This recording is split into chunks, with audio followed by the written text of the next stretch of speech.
Absolutely. That's a first in 35 years, I'll tell you that. Excellent. That's good to hear. All right.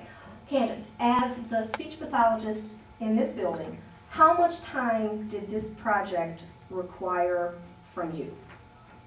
You want total hours? Ballpark. I would say maybe only about, honestly, 2 hours. Okay. So it wasn't a great deal of No. time as far as that goes. No.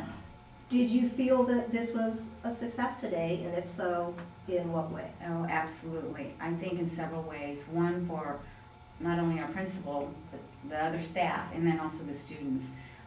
It gave the students an opportunity to see how it is to not be able to talk and have to use a communication device or signs. And I think it gave the staff an opportunity to see the same and see maybe those students that come into their room that have some communication difficulties, what they might have to use in order to understand them. So I thought it was very positive. Great. And can you tell us, at least for today, how did you determine how the monies were going to be spent that was collected to sponsor his silence? Okay. It really didn't take me long to figure out what classroom I wanted to use it for. My MH classroom, I have a couple students that have high-tech communication devices, the Dynamo. Mm-hmm.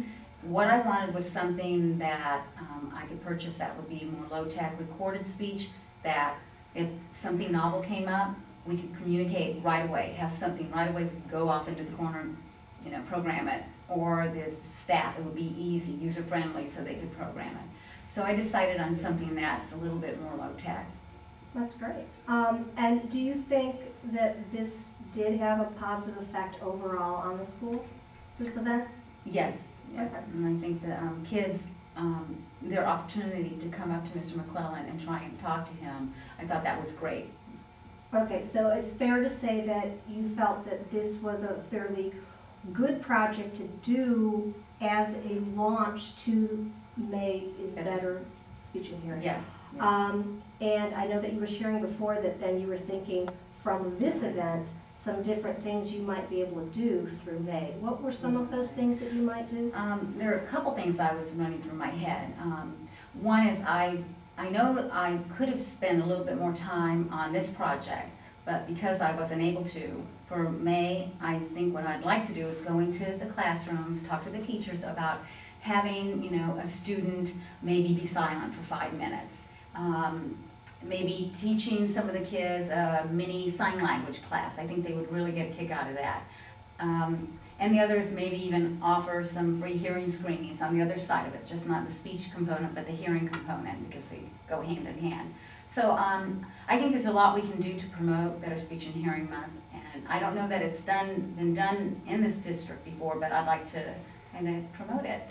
That's great. What a great thing to come out of everything. Well, I really appreciate your involvement in this, and if we were to do it again, would you be willing to participate? Oh, absolutely. Great. Absolutely. All right. Well, thank you very much for doing that. Okay, Kevin, as the graduate student that took the role to help to program the AUGCOM device and have a short discussion with Mr. McClellan, the principal, in teaching him how to use it and in asking what vocabulary went on that. How did you feel with regard to the success of this event? I think it showed in Ms. McClellan's ability to be able to work with the communication device, but also the lack of phrases that we had on there was a little frustrating for him. We met several days ago to kind of just talk about what he would be doing and kind of the type of situation that he would be in to kind of gear the communication device or the phrases on there towards that activity. I think it would be a lot more difficult for him had we not done that. If I had just taken and put in some phrases on there, some typical phrases, yes or no, hi, how are you, it would be a lot more difficult for him and more frustrating for him to try and communicate with just some general phrases rather than something that was in context of the Foursquare or the games that he had played. Absolutely. Now, also being a speech pathologist, you had some element of knowing now this is going to be difficult for him. He may need more vocabulary than what we've got on here, but part of your piece was a restriction to actually not really give him any guidance in what vocabulary he was to choose. Right. He had to do that.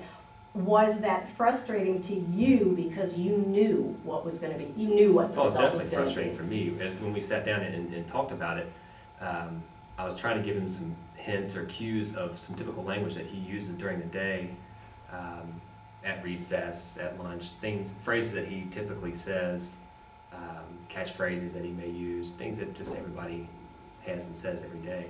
But it was really difficult for him to think about that because you don't think about the language that you use. It's just, you just do it. And for me to try to get into his head and try to think of the things that he says was difficult too. And but I wanted to make it as easy as possible for him, something that he would be able to use functionally. Exactly.